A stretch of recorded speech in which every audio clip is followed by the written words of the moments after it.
Welcome back to Great Magnolias. The sun is like beating down at me, but I thought this episode I would do a read along because I just came out Opal Ray's third book in the Duskwalker Brides, um, A Soul to Touch, which I'm going to read it and react to it as well. I already love the dedication. I will show it here if you can see. She's amazing. So yeah, I'm having my lunch and it's a beautiful hot day.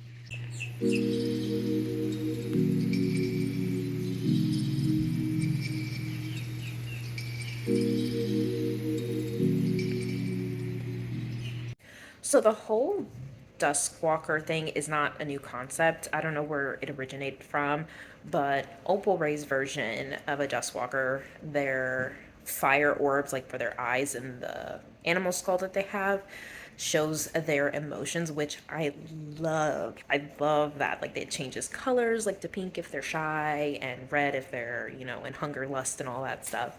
But yeah, they just met and I want his name to still be Kitty. Like, I don't care. It's perfect. But yeah, no, that's one of my favorite things about, amongst other things, Um, but yeah, God. Okay, I am at the part where they meet. Oh my God. It's so good. If you haven't read Duskwalker Bride series by Opal Ray, you need to now. Oh my goodness.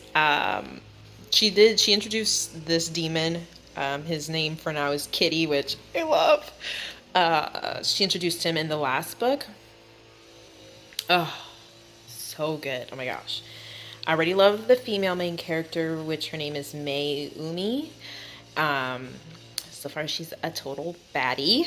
But yeah, I'm so excited. She's like, come out and meet me because he's been watching her. So they finally meet. Okay, I'm excited. I am screaming. Oh my God. So she accidentally just poked her fingers in his nose and he replied, shove your fingers into my nose hole again, and I'll return the favor by shoving my own into any holes you have. Screaming. It's amazing.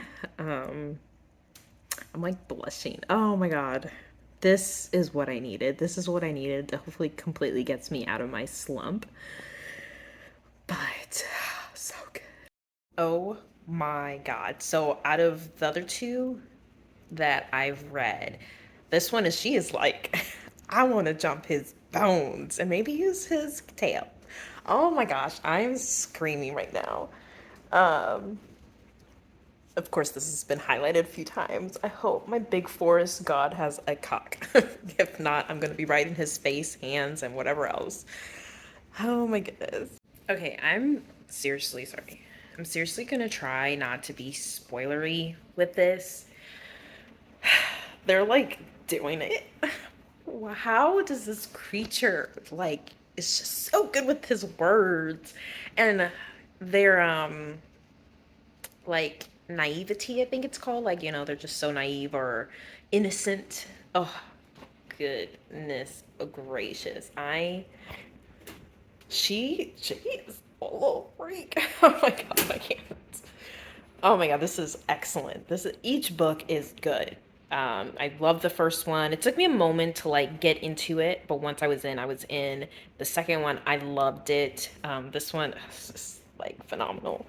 But yeah, she's like teaching him because he's only watched, and oh, sweet Christ. I'm like taking moments to pause to compose myself and just, breathe, keep it together. I'm trying to stay calm. This just took not a turn, but I guess the video is going to be like a lot of this. We all want to be her. We all want to be her.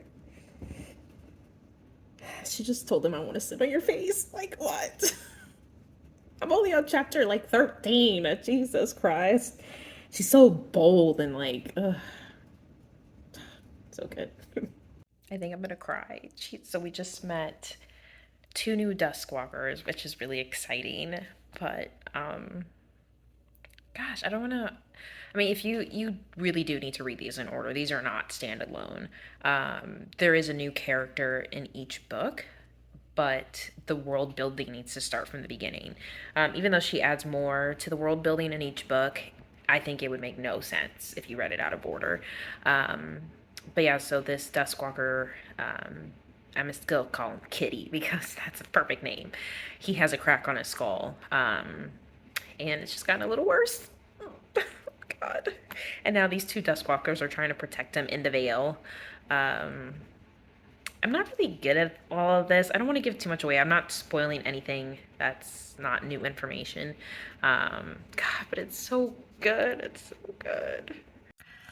Okay, I just got home. I'm about halfway into A Soul to Touch, and oh my God, it's amazing. It's so good. I was hesitant at first. I was like, okay, no, I'll save it for a little bit later. And I was like, you know what? I'm so happy I jumped right into it because, like I've said, or if I haven't said it yet, how Opal Ray writes is just out, just top tier, in my opinion. And I do not like to read in third person. It honestly confuses my brain. So, but she just makes it so enjoyable. And this Duskwalker is filthy. How are they so filthy? But like, they don't know what they're doing. And like, how did you learn the C word? And oh, goodness. And he said, good girl. I was like, finished. So I'm enjoying it. I feel like I'm just an old bag of bones lately. I cannot read for long. My neck starts hurting. Obviously, Alma, it's bad posture. I know that, but I'm gonna hopefully read some more tonight. It is caliente. Oh my God, it's so good, so good. And just even, I feel like this is going. I mean, there is a heavy thing kind of like on the horizon of what's to, I think, happen, like foreshadowing. But overall, I feel like this one's a lot lighter in a sense than this book two was. Book two was very heavy topics and stuff like that. I didn't want to read any of the trigger warnings. I don't have too many trigger warnings, so I wasn't bothered. I didn't want to, like, because it said some spoiler stuff, but hopefully I get to read some more. If not, I will for sure wake up first thing in the morning and read. I'm so excited. Good morning. I have to get some work stuff done before my son wakes up, hopefully. But I did some reading this morning and it just wrecked me. Opal does such a good job with just like making you feel so much with these books. Like, you can relate to every character, I feel, Duskwalker and the female character, in some way, shape, or form, in my opinion. And just like each Duskwalker is at a different level of humanity, and but still, like, they're so, even though they've lived for hundreds of years and seen a lot and can think, and but they still, they still have this naivety about them. And it's just so fascinating. And just like, especially with the eye color change, which expresses an emotion for them, like clearly like a visual emotion. It's just, oh, it just really wrecks you. I don't want to give any spoilers away, but just, like right now, Kitty and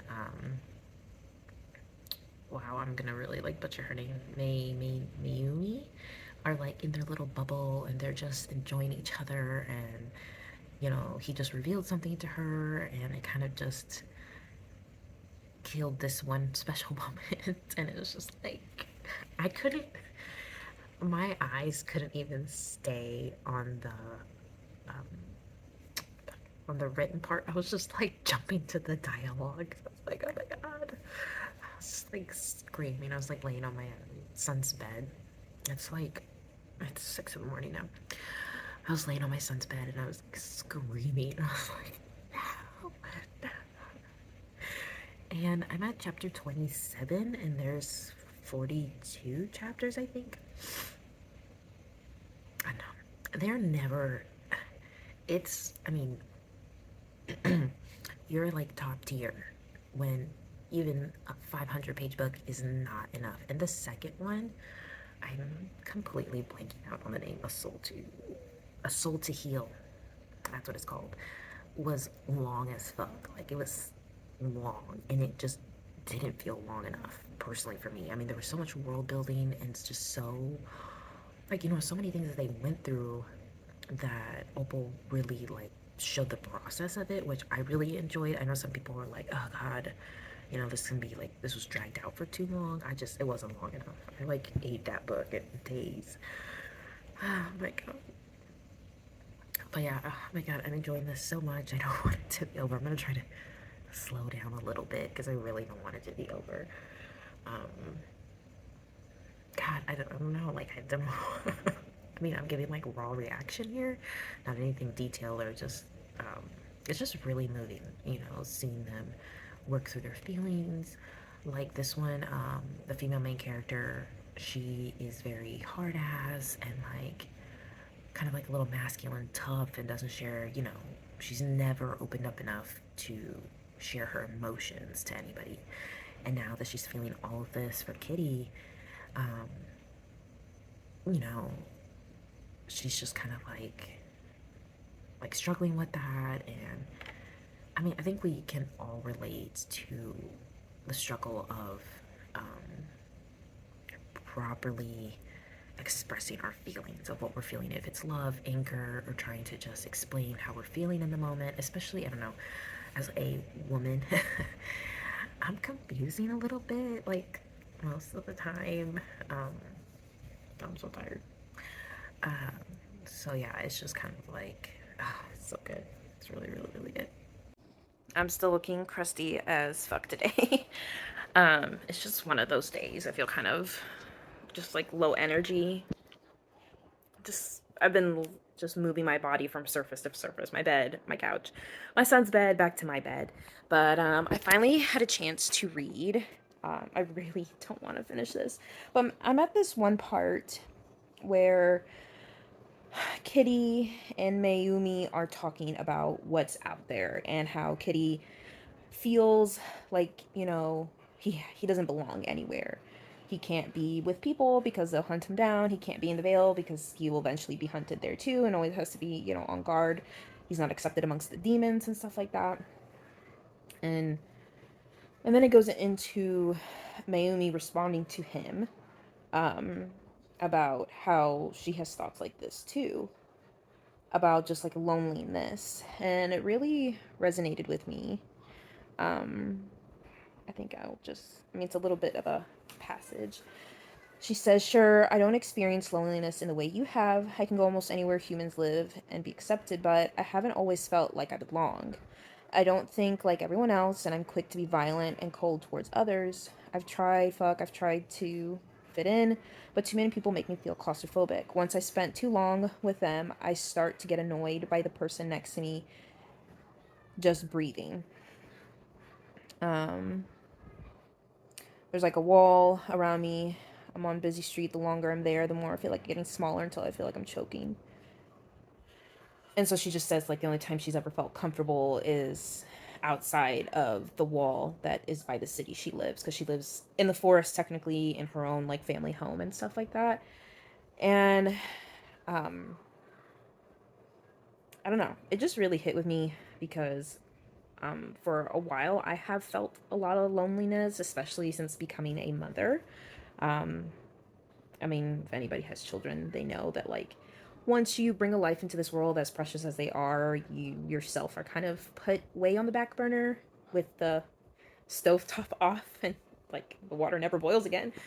Um, and before I was pregnant with my son, I was in a very dark place mentally, just from a previous loss that I had that was quite traumatic for me.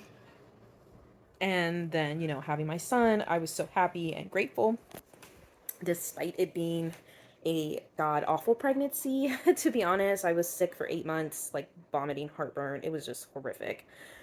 I mean, the moment he was out of me, it was like instant relief, and I would do it all again. But that moment, I would like never forget it. I was like, I told my husband to go get me 2 hamburgers right now.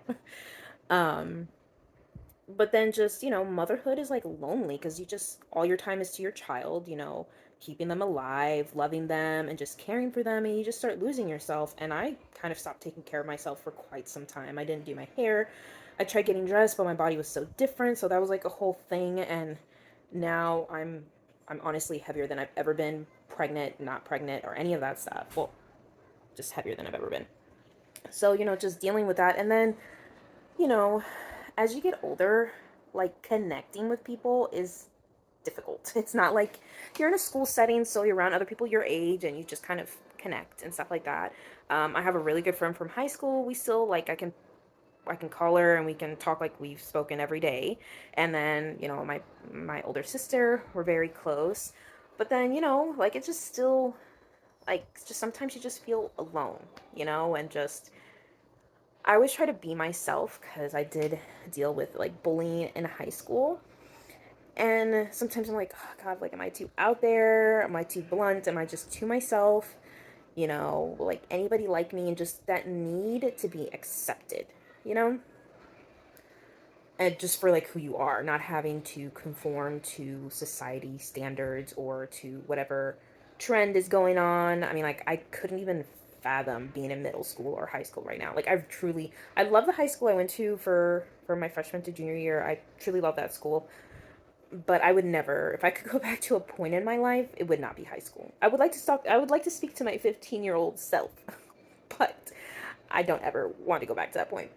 Um, but yeah, no, that just part really, just really connected both from Kitty's perspective, how he doesn't feel like he fits in anywhere or he belongs anywhere, and if there's something else out there, and just also like he points out, like, okay, what if there's more dusk walkers out there, but they're not as developed as him, and or the people wherever they are, there are people that hate them, and he can never communicate with them, and he's still just as alone.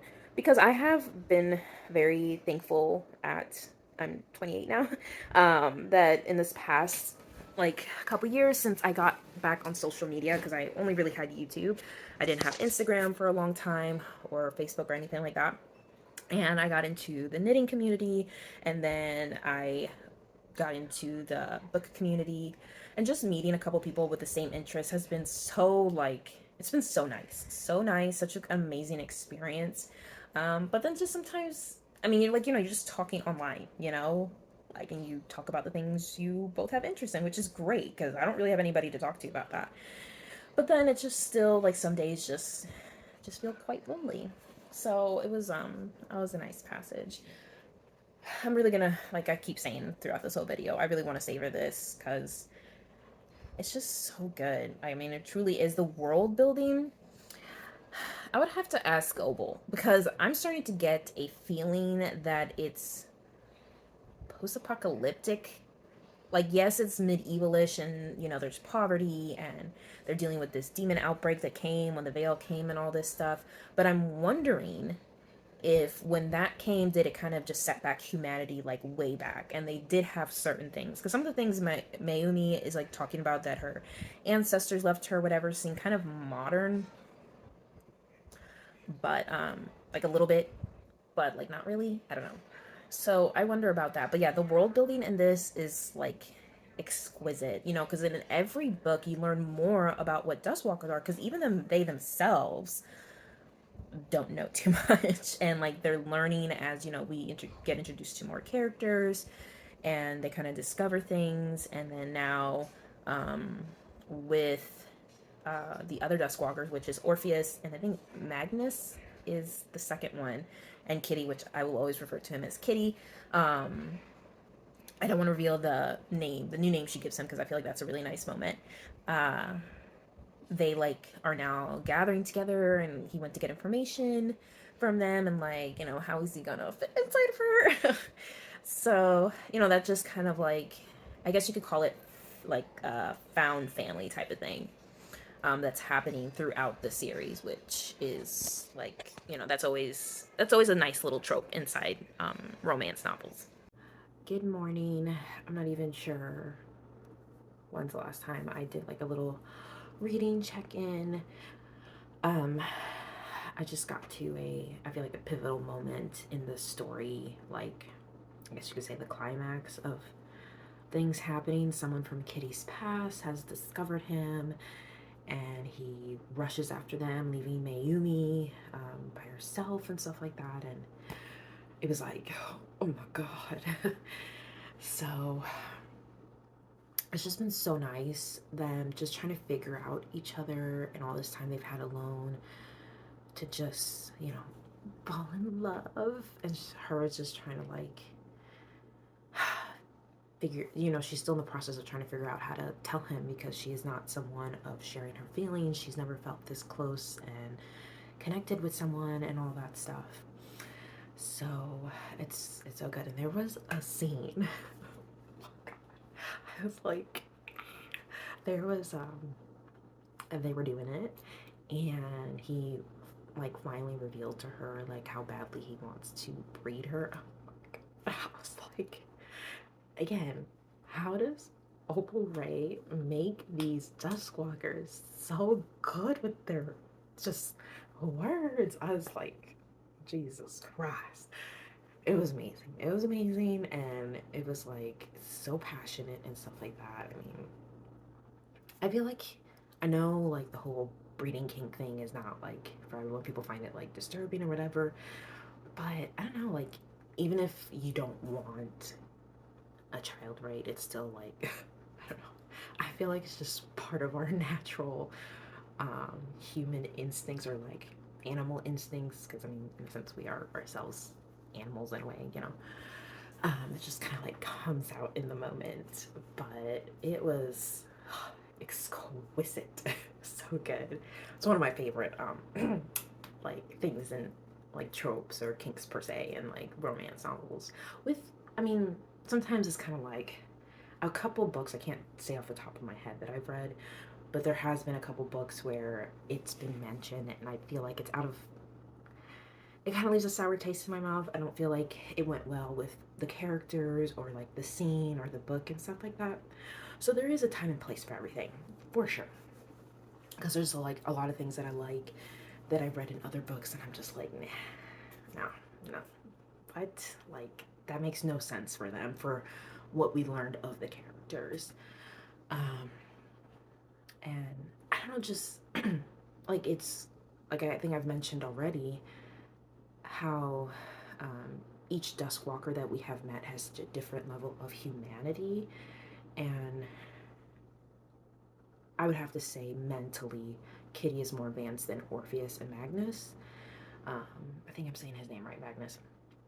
So just him processing everything and understanding things and not being as confused, or like the things he's confused about make sense because you know, in the English language it has double meaning and stuff like that, so that's really good.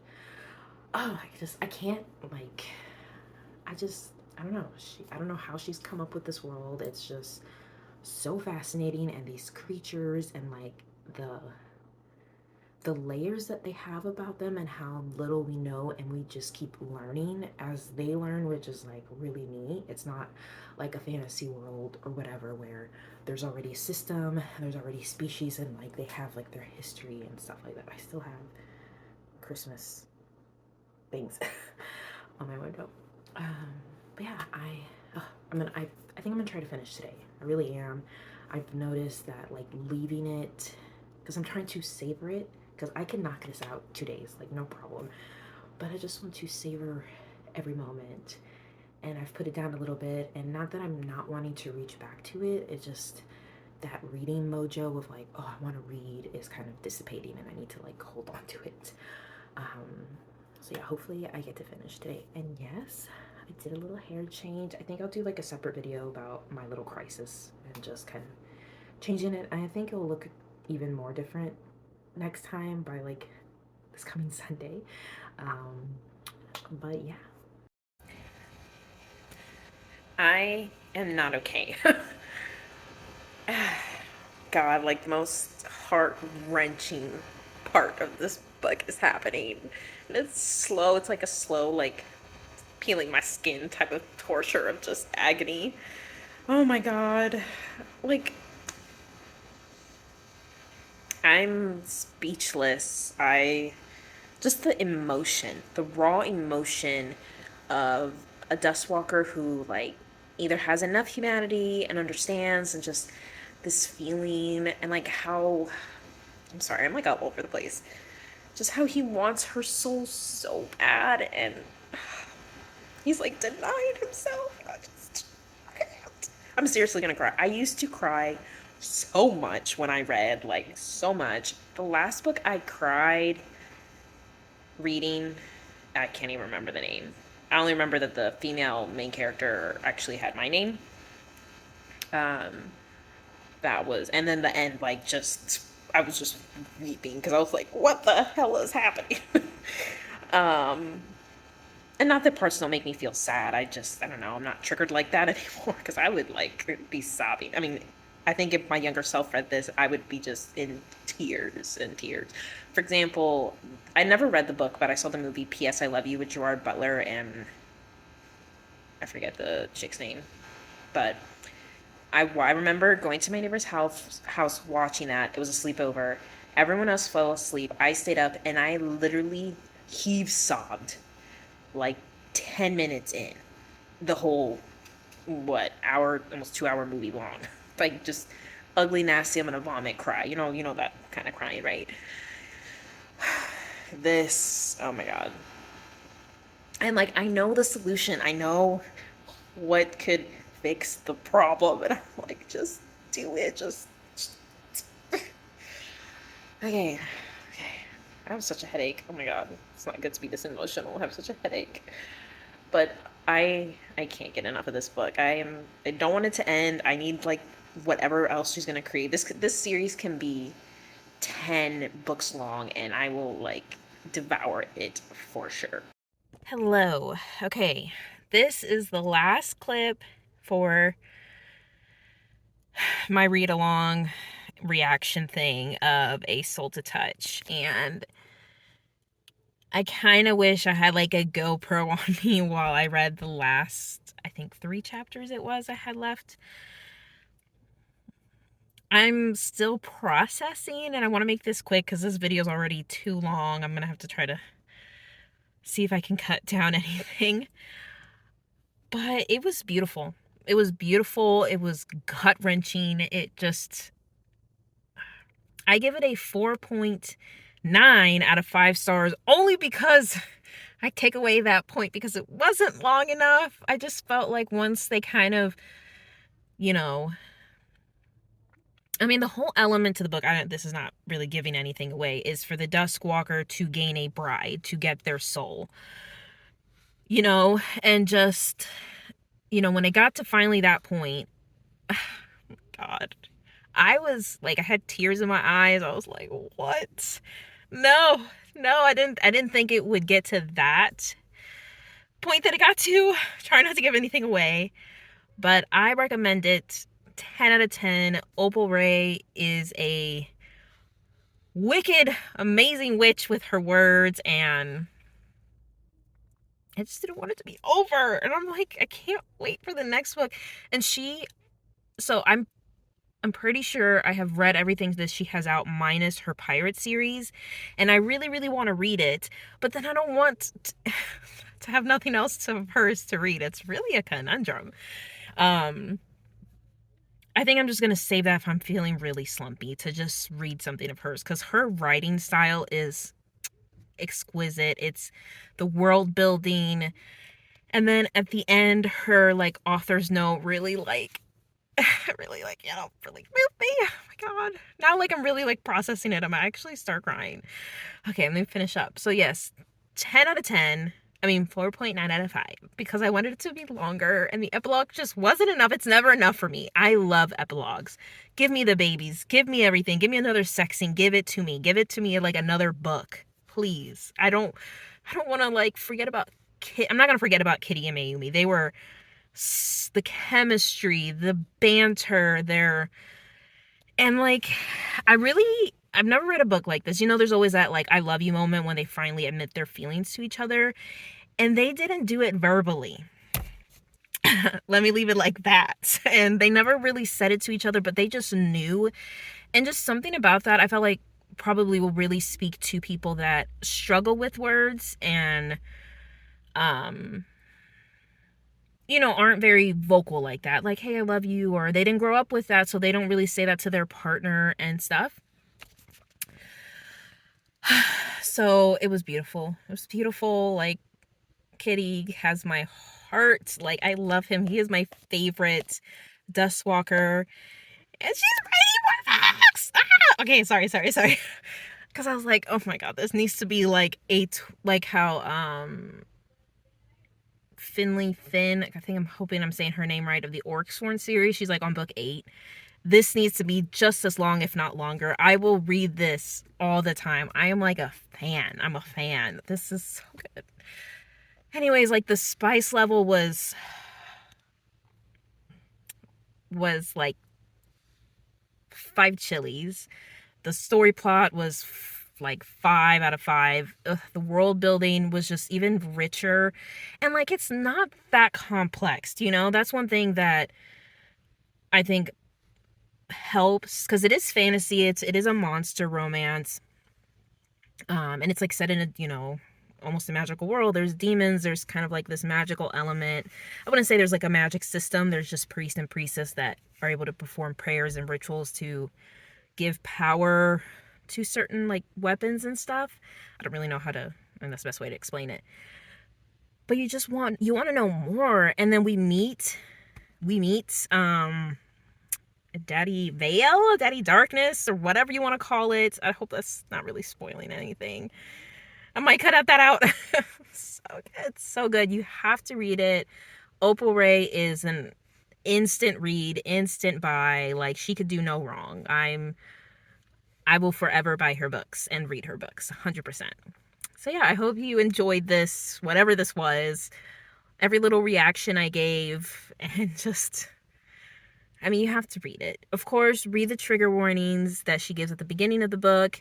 There is some dark elements of just like loneliness, depression, substance abuse, kind of, not too much, but yes. I don't have very many triggers personally, so I kind of read whatever. But it was great. Great, just amazing. And I'll see you in the next one.